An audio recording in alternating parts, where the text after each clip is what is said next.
Bismillahirrahmanirrahim. Dengan menyebut nama Allah, Maha Pengasih lagi Maha Penyayang. Inilah suatu surah yang kami turunkan dan kami wajibkan menjalankan hukum-hukumnya, dan kami turunkan di dalamnya tanda-tanda kebesaran Allah yang jelas agar kamu ingat. Pezina perempuan dan pezina laki-laki, deralah masing-masing dari keduanya 100 kali, dan janganlah rasa belas kasihan kepada keduanya mencegah kamu untuk menjalankan agama hukum Allah. Jika kamu beriman kepada Allah dan hari kemudian, dan hendaklah pelaksanaan hukuman mereka disaksikan oleh sebagian orang-orang yang beriman. Pezina laki-laki tidak boleh menikah kecuali dengan pezina perempuan, atau dengan perempuan musyrik, dan pezina perempuan tidak boleh menikah kecuali dengan pezina laki-laki atau dengan laki-laki musyrik. Dan yang demikian itu diharamkan bagi orang-orang yang mukmin dan orang-orang yang menuduh perempuan-perempuan yang baik berzina, dan mereka tidak mendatangkan 4 orang saksi, maka deralah mereka 80 kali. Dan janganlah kamu terima kesaksian mereka untuk selama-lamanya, mereka itulah orang-orang yang fasik, kecuali mereka yang bertaubat setelah itu dan memperbaiki dirinya. Maka sungguh Allah Maha Pengampun, Maha Penyayang. Dan orang-orang yang menuduh istrinya berzina padahal mereka tidak mempunyai saksi-saksi selain diri mereka sendiri, maka kesaksian masing-masing orang itu ialah 4 kali bersumpah dengan nama Allah bahwa sungguhnya dia termasuk orang-orang yang berkata benar. Dan sumpah yang kelima bahwa laknat Allah akan menimpanya jika dia termasuk orang yang berdusta. Dan istri itu terhindar dari hukuman apabila dia bersumpah 4 kali atas nama Allah bahwa dia suaminya benar-benar termasuk orang-orang yang berdusta. Dan sumpah yang kelima bahwa kemurkaan Allah akan menimpanya istri jika dia suaminya itu termasuk orang yang berkata benar. Dan seandainya bukan karena karunia Allah dan rahmatnya kepadamu, niscaya kamu akan menemui kesulitan. Dan sesungguhnya Allah Maha Penerima Taubat, Maha Bijaksana. Sesungguhnya orang-orang yang membawa berita bohong itu adalah dari golongan kamu juga. Janganlah kamu mengira berita itu buruk bagi kamu, bahkan itu baik bagi kamu. Setiap orang dari mereka akan mendapat balasan dari dosa yang diperbuatnya, dan barang siapa di antara mereka yang mengambil sebagian terbesar dari dosa yang diperbuatnya, dia mendapat azab yang besar pula.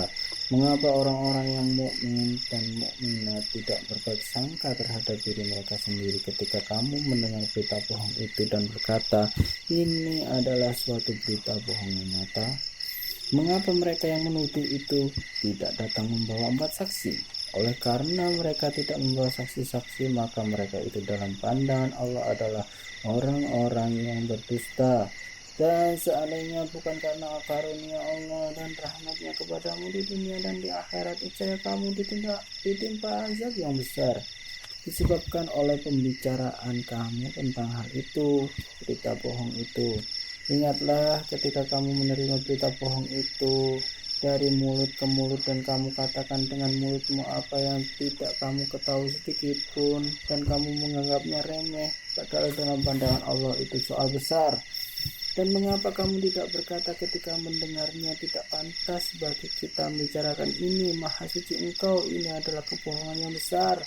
Allah memperingatkan kamu agar jangan kembali mengulangi seperti itu selama-lamanya jika kamu orang yang beriman. Dan Allah menjelaskan ayat-ayatnya kepada kamu, dan Allah Maha Mengetahui, Maha Bijaksana. Sesungguhnya orang-orang yang ingin agar perbuatan yang sangat kecil itu, berita bohong, tersiar di kalangan orang-orang yang beriman, mereka mendapatkan azab yang pedih di dunia dan di akhirat. Dan Allah mengetahui sedang kamu tidak mengetahui. Dan kalau bukan karena Allah dan rahmatnya kepadamu, niscaya kamu akan ditimpa azab yang besar. Sungguh Allah Maha Penyantun, Maha Penyayang. Wahai orang-orang yang beriman, janganlah kamu mengikuti langkah-langkah setan. Barang siapa mengikuti langkah-langkah setan, maka sesungguhnya dia setan menyuruh mengerjakan perbuatan yang keji dan mungkar. Kalau bukan karena karunia Allah dan rahmatnya kepadamu, niscaya tidak ada seorang pun di antara kamu bersih. dari perbuatan keji dan mungkar itu selama-lamanya, tetapi Allah membersihkan siapa yang Dia kehendaki, dan Allah Maha mendengar, Maha mengetahui. Dan janganlah orang-orang yang mempunyai kelebihan dari kelapangan di antara kamu bersumpah bahwa mereka tidak akan memberi bantuan kepada kerabatnya, orang-orang yang miskin, dan orang-orang yang berhijrah di jalan Allah, dan hendaklah mereka memaafkan dan berlapang dada. Apakah kamu tidak suka bahwa Allah mengampunimu, dan Allah Maha Pengampun, Maha Penyayang? Sungguh orang-orang yang menuduh perempuan-perempuan baik yang lengah dan beriman dengan tuduhan berzina, mereka dilaknat di dunia dan di akhirat, dan mereka akan mendapatkan azab yang besar pada hari ketika lidah, tangan, dan kaki mereka menjadi saksi atas mereka terhadap apa yang dahulu mereka kerjakan. Pada hari itu Allah menyempurnakan balasannya sebenarnya bagi mereka, dan mereka tahu bahwa Allah Maha benar, Maha menjelaskan. Perempuan-perempuan yang keji untuk laki-laki yang keji, dan laki-laki yang keji untuk perempuan-perempuan yang keji pula. Sedangkan perempuan-perempuan yang baik untuk laki-laki yang baik, dan laki-laki yang baik untuk perempuan-perempuan yang baik pula. Mereka itu bersih dari apa yang dituduhkan orang. Mereka memperoleh ampunan dari rezeki yang mulia, surga. Wahai orang-orang yang beriman, janganlah kamu masuk rumah yang bukan rumahmu sebelum meminta izin dan memberi salam kepada penghuninya. Yang demikian itu lebih baik bagimu, agar kamu selalu ingat. Dan jika kamu tidak menemui seorang pun di dalamnya, maka janganlah kamu masuk sebelum kamu mendapat izin. Dan jika dikatakan kepadamu kembalilah, maka hendaklah kamu kembali. Itu lebih suci bagimu, dan Allah Maha mengetahui apa yang kamu kerjakan.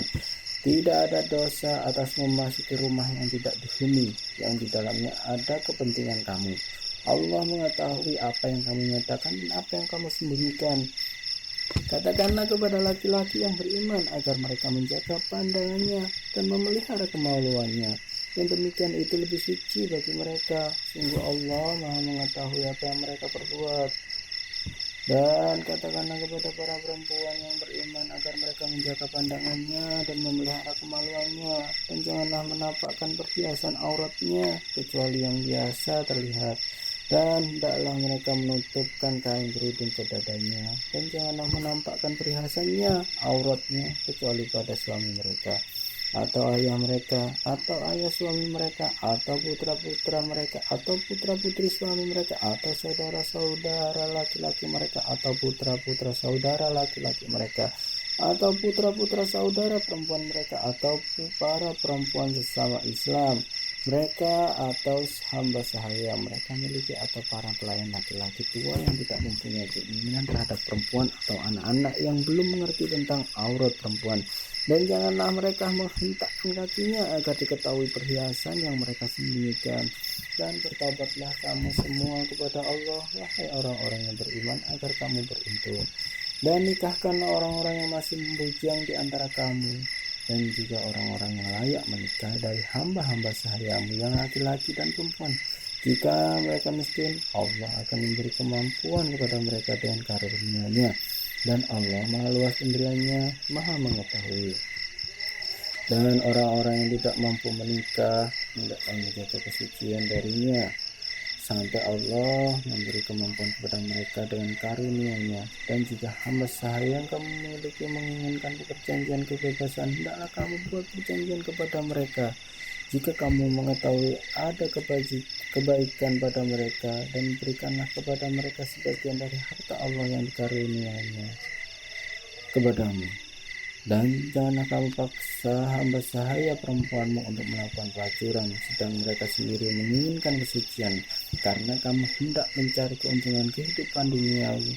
Barang siapa memaksa mereka, maka sungguh Allah Maha Pengampun, Maha Penyayang kepada mereka setelah mereka dipaksa. Dan sungguh kami telah menurunkan kepada kamu ayat-ayat yang memberi penjelasan dan contoh-contoh dari orang-orang yang terdahulu sebelum kamu, dan sebagai pelajaran bagi orang-orang yang bertakwa. Allah memberi cahaya kepada langit dan bumi. Perumpamaan cahayanya seperti sebuah lubang yang tidak tembus, yang di dalamnya ada pelita besar. Pelita itu di dalam tabung kaca, dan tabung kaca itu bagaikan bintang-bintang yang berkilauan yang dinyalakan dengan minyak dari pohon yang diberkahi, yaitu pohon zaitun yang tumbuh tidak di timur dan tidak pula di barat, yang minyaknya saja hampir-hampir menerangi walaupun tidak disentuh api.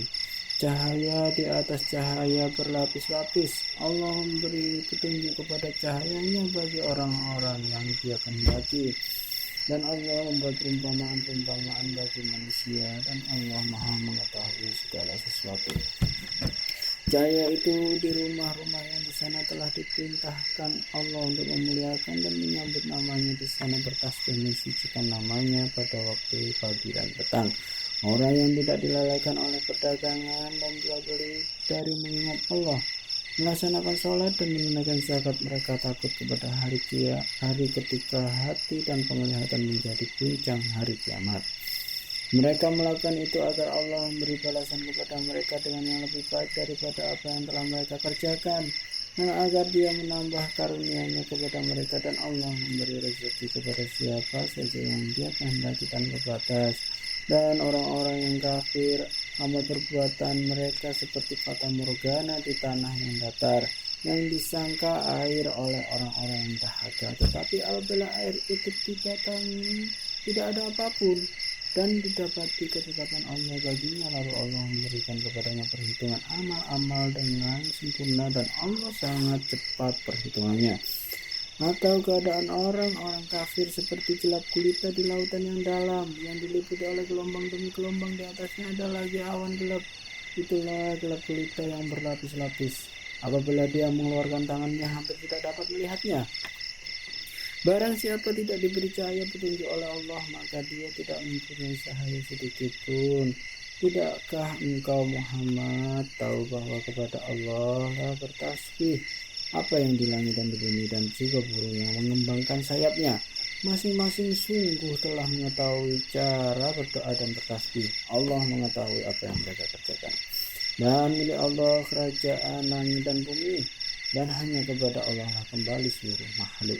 Tidakkah engkau melihat bahwa Allah menjadikan awan bergerak perlahan, kemudian mengumpulkannya, lalu Dia menjadikan bertumpuk-tumpuk, lalu engkau lihat hujan keluar dari celahnya, dan Dia juga menurunkan butiran-butiran es dari langit, yaitu dari gumpalan-gumpalan awan seperti gunung-gunung, maka ditimpakannya butiran-butiran es itu kepada siapa yang Dia kehendaki, dan hindarkannya dari siapa yang Dia kehendaki. Kilauan kilatnya hampir-hampir menghilangkan penglihatan. Allah mempergantikan malam dan siang, sesungguhnya pada yang demikian itu pasti terdapat pelajaran bagi orang-orang yang mempunyai penglihatan yang tajam. Dan Allah menciptakan semua jenis hewan dari air, maka sebagian ada yang berjalan di atas perutnya, dan sebagian berjalan dengan 2 kaki, sedangkan sebagian yang lain berjalan dengan 4 kaki. Allah menciptakan apa yang Dia kehendaki. Sungguh Allah Maha Kuasa atas segala sesuatu. Sungguh kami telah menurunkan ayat yang memberi penjelasan dari Allah, memberi petunjuk siapa yang Dia kehendaki ke jalan yang lurus. Dan mereka orang-orang munafik berkata, kami telah beriman kepada Allah dan Rasul Muhammad, dan kami menaati keduanya. Kemudian sebagian dari mereka berpaling, setelah itu mereka itu bukanlah orang-orang yang beriman. Dan apabila mereka diajak kepada Allah dan Rasulnya agar Rasul memutuskan perkara di antara mereka, tiba-tiba sebagian dari mereka menolak untuk datang. Tetapi jika kebenaran di pihak mereka, mereka datang kepada Rasul dengan patuh. Apakah ketidakhadiran mereka karena dalam hati mereka ada penyakit? Itu karena mereka ragu-ragu, ataukah karena takut kalau Allah dan Rasulnya berlaku zalim kepada mereka? Sebenarnya mereka itulah orang-orang yang zalim. Hanya ucapan orang-orang mukmin yang apabila mereka diajak kepada Allah dan Rasulnya agar Rasul memutuskan perkara di antara mereka, mereka berkata, kami mendengar dan kami taat. Dan mereka itulah orang-orang yang beruntung. Dan barang siapa taat kepada Allah dan Rasulnya serta takut kepada Allah dan bertakwa kepadanya, mereka itulah orang-orang yang mendapat kemenangan. Dan mereka bersumpah dengan nama Allah dengan sumpah sungguh-sungguh bahwa jika engkau suruh mereka berperang, pastilah mereka akan pergi. Katakanlah Muhammad, Janganlah kamu bersumpah karena yang diminta adalah ketaatan yang baik. Sungguh Allah meneliti terhadap apa yang kamu kerjakan. Katakanlah, taatlah kepada Allah dan taatlah kepada Rasul. Jika kamu berpaling, maka sesungguhnya kewajiban Rasul Muhammad itu hanyalah apa yang dibebankan kepadanya, dan kewajiban kamu hanyalah apa yang dibebankan kepadamu. Jika kamu taat kepadanya, niscaya kamu mendapat petunjuk. Kewajiban Rasul hanyalah menyampaikan amanat Allah dengan jelas. Allah telah menjanjikan kepada orang-orang di antara kamu yang beriman dan yang mengerjakan kebajikan bahwa Dia sungguh akan menjadikan mereka berkuasa di bumi sebagaimana Dia telah menjadikan orang-orang sebelum mereka berkuasa, dan sungguh Dia akan meneguhkan bagi mereka dengan agama yang telah Dia ridhoi, dan Dia benar-benar mengubah keadaan mereka setelah berada dalam ketakutan menjadi aman sentosa. Mereka tetap menyembahku dengan tidak mempersekutukanku dengan sesuatu apapun. Tapi barang siapa tetap kafir setelah janji itu, maka mereka itulah orang-orang yang fasik. Dan laksanakanlah sholat, tunaikanlah zakat, dan taatlah kepada Rasul Muhammad agar kamu diberi rahmat. Janganlah engkau mengira bahwa orang-orang yang kafir itu dapat luput dari siksaan Allah di bumi, sedang tempat kembali mereka di akhirat adalah neraka, dan itulah seburuk-buruk tempat kembali. Wahai orang-orang yang beriman, hendaklah hamba sahaya laki-laki dan perempuan yang kamu miliki dan orang-orang yang belum balik dewasa di antara kamu meminta izin kepada kamu pada 3 kali kesempatan, yaitu sebelum sholat subuh, ketika kamu menanggalkan pakaian luarmu di tengah hari, dan setelah sholat isya. Itulah 3 aurat waktu bagi kamu, tidak ada dosa bagimu dan tidak pula bagi mereka selain dari 3 waktu itu mereka keluar masuk melayani kamu, sebagian kamu atas sebagian yang lain. Demikianlah Allah menjelaskan ayat-ayat itu kepadamu, dan Allah Maha mengetahui, Maha bijaksana. Dan apabila anak-anakmu telah sampai umur dewasa, maka hendaklah mereka juga minta izin seperti orang-orang lebih dewasa minta izin. Demikian Allah menjelaskan ayat-ayatnya kepadamu, pada ayat-ayatnya kepadamu, Allah Maha mengetahui, Maha bijaksana. Dan para perempuan tua yang telah berhenti dari haid dan mengandung yang tidak ingin menikah lagi, maka tidak ada dosa menanggalkan pakaian luar mereka dengan tidak bermaksud menampakkan perhiasan, tetapi memelihara kehormatan adalah lebih baik bagi mereka. Allah Maha mendengar, Maha mengetahui. Tidak ada halangan bagi orang buta, tidak pula bagi orang pincang, tidak pula bagi orang sakit, dan tidak pula bagi dirimu makan bersama-sama mereka di rumah kamu atau di rumah bapak-bapakmu, di rumah ibu-ibumu, di rumah saudara-saudaramu yang laki-laki, di rumah saudara-saudaramu yang perempuan, di rumah saudara-saudara bapakmu yang laki-laki, di rumah saudara-saudara bapakmu yang perempuan, di rumah saudara-saudara ibumu yang laki-laki, di rumah saudara-saudara ibumu yang perempuan, di rumah yang kamu miliki kuncinya, atau di rumah kawan-kawanmu. Tidak ada halangan bagi kamu makan bersama-sama mereka atau sendiri-sendiri. Apabila kamu masuk di rumah-rumah, hendaklah kamu memberi salam kepada penghuninya, yang berarti memberi salam kepada dirimu sendiri, dengan salam yang penuh berkah dan baik dari sisi Allah. Demikianlah Allah menjelaskan ayat-ayatnya bagimu agar kamu mengerti. Yang disebut orang mukmin hanyalah orang yang beriman kepada Allah dan Rasulnya Muhammad, dan apabila mereka berada bersama-sama dengan Dia Muhammad dalam satu urusan bersama, mereka tidak meninggalkan Rasulullah sebelum meminta izin kepadanya. Sesungguhnya orang-orang yang minta izin kepadamu Muhammad, mereka itulah orang-orang yang benar-benar beriman kepada Allah dan Rasulnya. Maka apabila mereka minta izin kepadamu karena suatu keperluan, berilah izin pada siapa yang engkau kehendaki di antara mereka, dan mohonkanlah ampunan untuk mereka kepada Allah. Sungguh Allah Maha Pengampun, Maha Penyayang.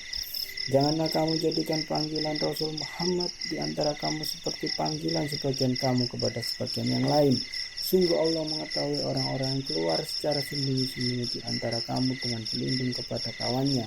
Maka hendaklah orang-orang yang menyalahi perintah Rasulnya takut akan mendapat cobaan atau ditimpa azab yang pedih. Ketahuilah, sesungguhnya milik Allah lah apa yang di langit dan di bumi, Dia mengetahui keadaan kamu sekarang dan mengetahui pula hari ketika mereka dikembalikan kepadanya.